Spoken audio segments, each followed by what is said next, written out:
लड़ाई झगड़ा के कैसे हम विकास कर सकते हैं, ये बात थी। और इस पर गांधी जी ने जोर दिया कि हमको इस एस्पेक्ट पर हमको लड़ाई झगड़ा और हिंसा पर ही नहीं आधारित होकर कुछ और तरीके निकालने चाहिए जिससे शोषण के खिलाफ आवाज़ उठाई जा सके, पराधीनता को ख़त्म की जा सके। तो उस समय लोगों को समझ नहीं आता था। वो एक ग्रुप तो ऐसा था जो मानते थे कि ऐसे ही बोलते रहते हैं।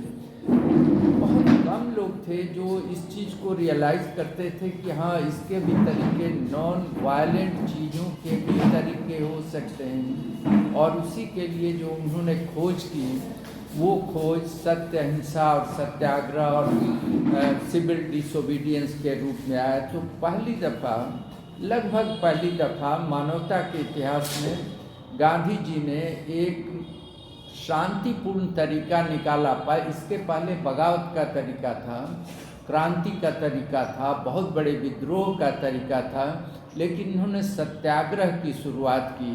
और बहुत सौभाग्य की बात है कि उस चीज़ की शुरुआत इसी टेबल से हुई थी।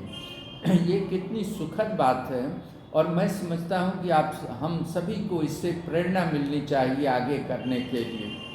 पर्यावरण में मैं पढ़ रहा था कि जो चंपारण में वो जब शुरू में आए हैं और आश्रम बना रहे हैं, तो आप मेरी बात ये सुन करके आगे उस पर आप डिटेल में पढ़ेंगे, मैं उतना डिटेल में नहीं जाऊंगा, कि वो जो आश्रम सिंपल, गांधी का हर काम होता था कि एक सिंपल काम से शुरू होता था, लेकिन उसमें इंडिया की गरीबी, इंडिया की पराधीनता, इंडिया की आज़ादी और इंसानियत की मुक्ति, वो हर काम में, छोटे काम से ही वो उसमें इम्प्लाइड होता था। इम्प्लाइड मतलब उसमें सम्मिलित होता था उनके प्लान। भले ही वो झाड़ू लगा रहे हैं, अब वो झाड़ू लगा, इसको ऐसे मैं इलस्ट्रेट कर रहा हूँ, वो नहीं इलस्ट्रेट करते थे। उनका ये कहना था कि सफाई बहुत ज़रूरी है।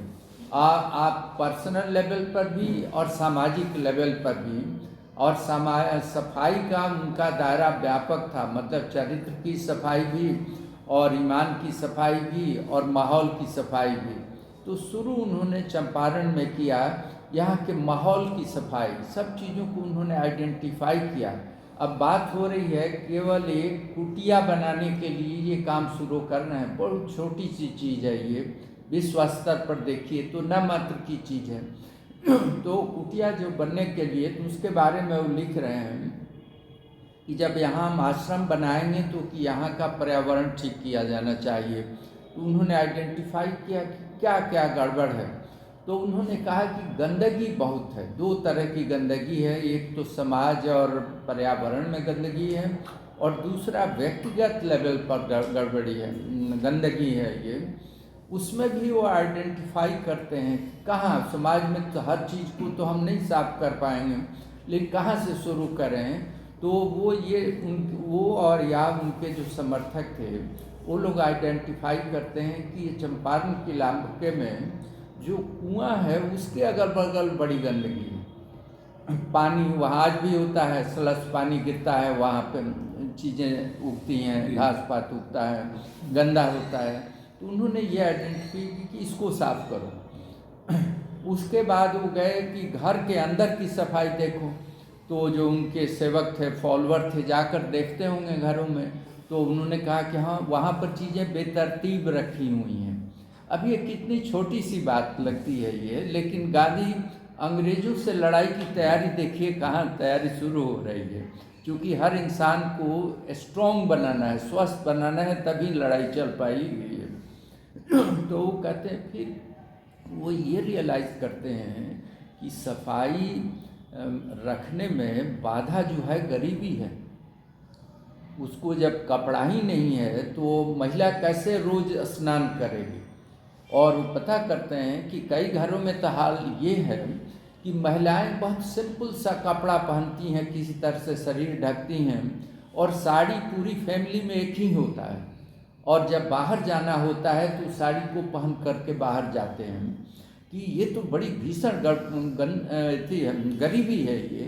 तो इसका भी अब यहाँ उनके दिमाग में आ गया कि नहीं, सफाई तो है लेकिन गरीबी पर भी ध्यान दो, उसका भी उपाय करना है। जब दोनों की बात तो चलते हैं, अब देखिए कैसे पर्यावरण का आंदोलन उनका शुरू हो रहा है, ये मैं बतला रहा हूँ। बहुत छोटी चीज़ से जिससे हमको प्रेरणा मिलनी चाहिए कि जो पर्यावरण का मामला है वो हमारे व्यक्तिगत शरीर से और परिवार से शुरू होनी चाहिए। जहाँ आप काम कर रहे हैं वहाँ सफाई से शुरू होनी चाहिए। तो उसके बाद उन्होंने ये कहा कि कैसे औरतों को कैसे रोज़गार मिले, काम मिले, कैसे यहाँ के लोगों को काम मिले। तो उन्होंने फिर अपना प्लानिंग किया कि पहले तो आश्रम उनका बनाना था, तो आश्रम के लिए बजाबता दिमाग में ढांचा बनाया, जो बाद में लिखा भी गया वो सब कुछ, कि वो कहते हैं कि सेल्फ सफिशिएंट होना ज़रूरी है और दूसरे पर हमको डिपेंड नहीं करना है, भले ही देश का दूसरा पार्ट हो या अंग्रेज हो। हम क्यों नहीं जिस इलाके में रहते हैं उसमें जो चीज़ें अवेलेबल हो उसी के उपयोग से हम जिंदगी को चलाएं।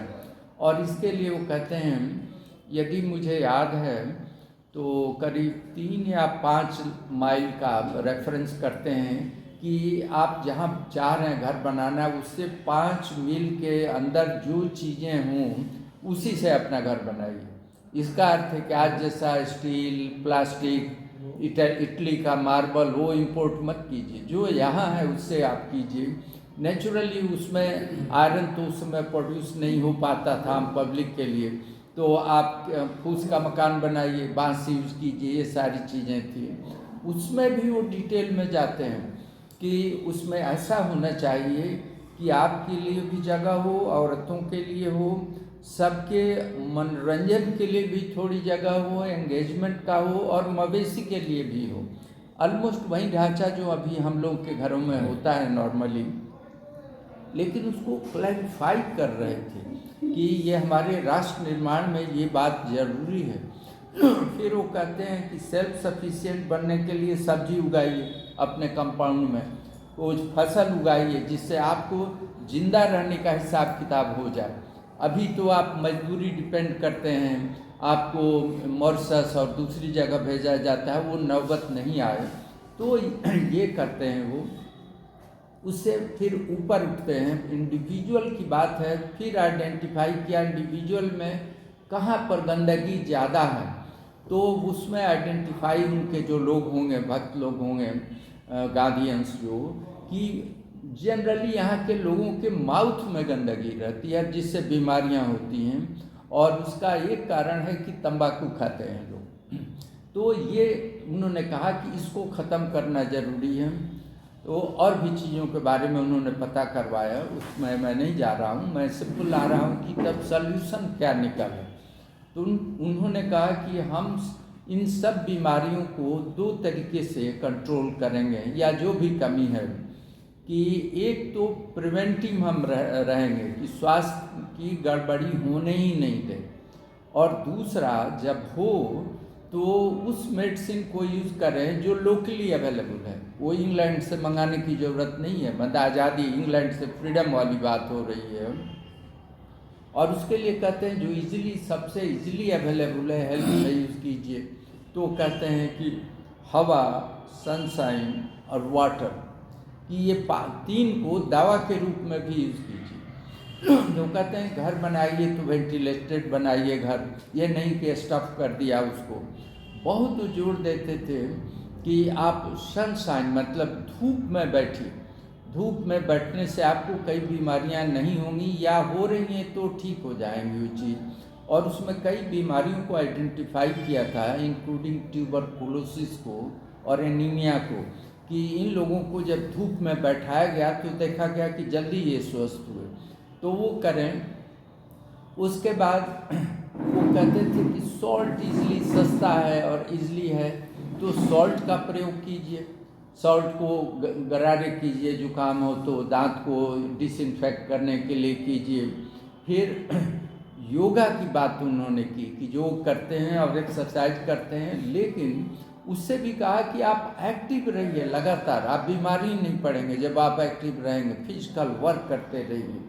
तो अब ये तो बातें आजकल सुनकर लगती हैं कि तो सिंपल बातें हैं, लेकिन ये बातें सिंपल नहीं है, ट्रायल एंड एरर से आदमी उस समय भी करता था ये, लेकिन गांधी जी तो बता रहे हैं कि यही कीजिए अपनी समस्या के समाधान के लिए और देश की आज़ादी के लिए। आप शुरुआत यहाँ से करेंगे, आप उसका हायर लेवल बढ़ाया उन्होंने। कुछ बीमारियाँ ऐसी थी कि बहुत इजीली क्योरेबल नहीं थी, तो उसके लिए उन्होंने कुछ वॉलेंटियर डॉक्टर को लाए, डॉक्टर दवे करके एक आए, और भी डॉक्टर लोग थे, उन्होंने वॉलेंटियर किया अपने को, और जो कम्प्लेक्स बीमारी थी हफ्ते में एक इलाके में वो जाते थे और देखते थे वहाँ से। लेकिन गांधी का मानना ये था कि ये तो अच्छा वो जैसे कास्टर ऑयल, सरसों का तेल, इजीली आयोडीन, मैंने कहने का अर्थ ये हुआ कि बहुत सिंपल टाइप की जो इलाज हैं जो कि लोकली टेस्टेड हैं और कम पैसे के हैं, उस पर उनका ध्यान देश की गरीबी पर भी था कि गरीब आदमी बड़ी दवाएं कहाँ से लाएगा, तो वो सॉल्ट यूज़ करे। फिर वो पानी के अलग अलग तरीके से उपयोग पर जोर देते थे कि किस बीमारी में पानी पीजिए, किस में गर्म पीजिए, किस में ठंडा पीजिए, किस में पानी में स्नान कीजिए। तो ये पानी का वाटर थेरापी आजकल हो गया है और बिजनेस है, वाटर थेरापी और दूसरी चीज़ें बिजनेस है, लेकिन गांधी जी तो कह रहे थे कि आम आदमी उसको यूज़ कर सकता है। उसके बाद फिर और ऊपर उठे और दायरा बढ़ाते गए कि और खुशहाली के लिए कैसे किया जाए। ये तो हेल्थ हो गया, आप बीमार नहीं होने देंगे, बीमार होंगे तो उसको ऐसे ऐसे आप ट्रीटमेंट करेंगे, लेकिन और कैसे लोगों को हैप्पीनेस आए, तो उसके लिए उन्होंने कहा कि कोऑपरेटिव लिविंग करें, कि एक जगह आप रहें और एक दूसरे का मकान बनाना है तो उसमें पूरा गांव और मोहल्ला मकान बना दे, उनका मिल करके शेयर करें, साधन जो रिसोर्सेज हैं उसको शेयर करें। ये सारी बातें उन्होंने की और उसका लेवल पर बढ़ाया। हाँ, फिर ये भी कहा कि हर आदमी वॉलेंटियर करे श्रमदान के लिए। कोई भी गांव में सामूहिक भलाई की बात हो रही है तो लोग बिना पैसा के काम करें। ये जो झील की बात चल रही है इसमें श्रमदान कहीं ना कहीं आना चाहिए, जल्दी से जल्दी आना चाहिए, श्रमदान करने की बात हो तो श्रमदान की बात की उन्होंने। उसके बाद उन्होंने कहा कि यदि आपस में झगड़े होंगे तो ये कहते हैं कि झगड़े होंगे, एक तो झगड़े का मौका मत आने दीजिए, और यदि आ भी जाता है तो विलेज काउंसिल उसको डिसाइड करे, जजमेंट करे, आप ब्रिटिश अंग्रेज़ों के कोर्ट में आप मत जाइए। ये उनके पर्यावरण का सेंस ये था। ये सारी मैं डिटेल बतला रहा हूँ। तो आजकल पर्यावरण का जो सेंस है वो लिमिटेड है, केवल गंदगी तक, पेड़ नहीं काटना चाहिए या झील को साफ किया जाए, लेकिन वो तो पूरे पर्यावरण में पूरे माहौल की बात कर रहे हैं। उसमें आपके मन की शांति, मन की स्वच्छता, इस सब की बात वो कर रहे हैं अलग अलग टाइम पर। और वो ये कहते हैं कि जब ये आप कहाँ, फिर आगे कहते हैं कि नशा का, उस समय भी इस इलाके में नशा की बातें थी। अब लोग क्या यूज़ करते थे हमको अभी याद नहीं आ रहा है, बहुत लिखा भी नहीं है उस पर। तो उसके लिए उन्होंने कहा कि लोगों को किसी तरीके से काम में बिजी किया जाए, नंबर 1। नंबर 2 कि उनके महिलाओं को इसके बारे में सचेत किया जाए।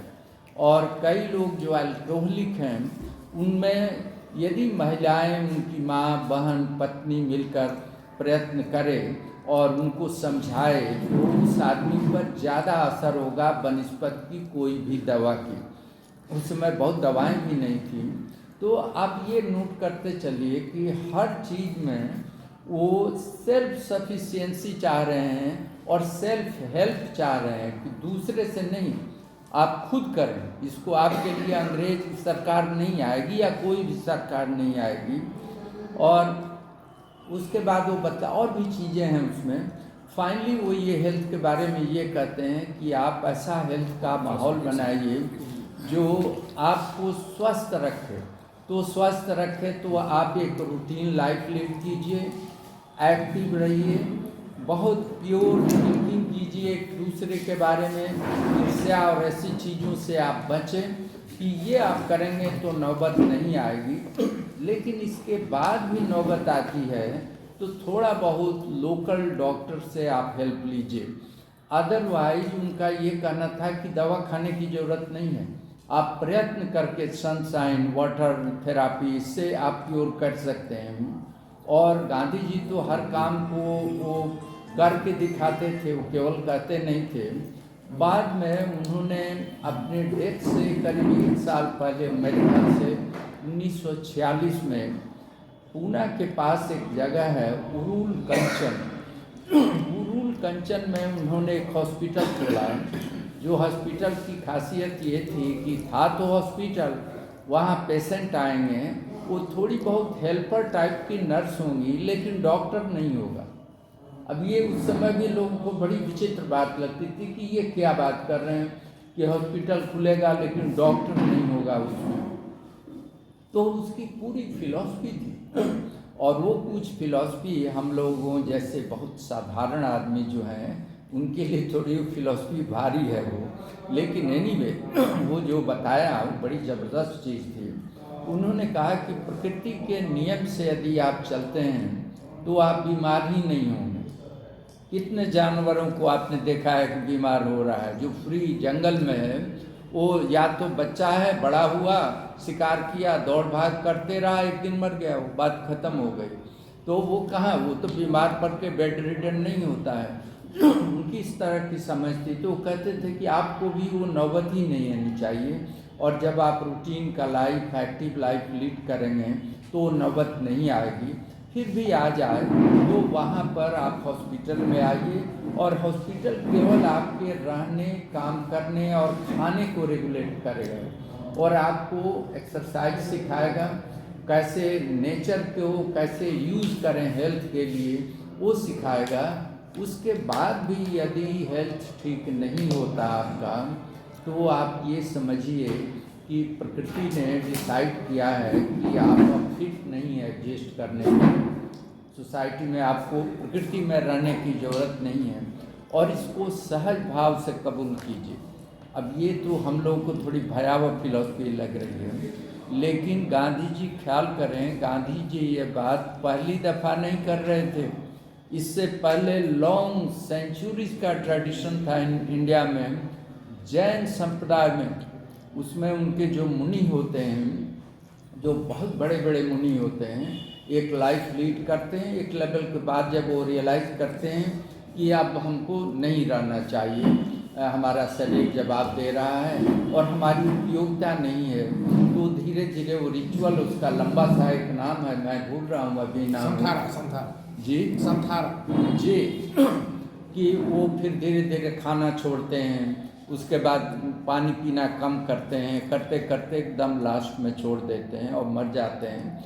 और वो जैन संप्रदाय में वो हाईली रेस्पेक्टेड स्टेज है वो, और विलिंग होता है, ऐसा नहीं कोई किसी को फोर्स करता है, वो आदमी खुद एस्पायर करता है, लाइक करता है। तो कहीं न कहीं गांधी जी उस परंपरा का रेफरेंस कर रहे थे। कहने का अर्थ ये हुआ कि नेचर में भी है, ऐसा नहीं कि आदमी के लिए रेकमेंड करते हैं। ये जो व्हेल होती है, सब व्हेल जो समुद्र में बड़ा जायंट मछली होती है, उसमें भी ये टेंडेंसी है कि वो एक लाइफ जन्म लेगी, व्हेल वो उसका लाइफ होगा, एडल्टहुड होगा, उसके बाद डिक्लाइन करेगा, और जब उसको लगता है कि अब हमको एग्जिस्ट नहीं करना चाहिए, तो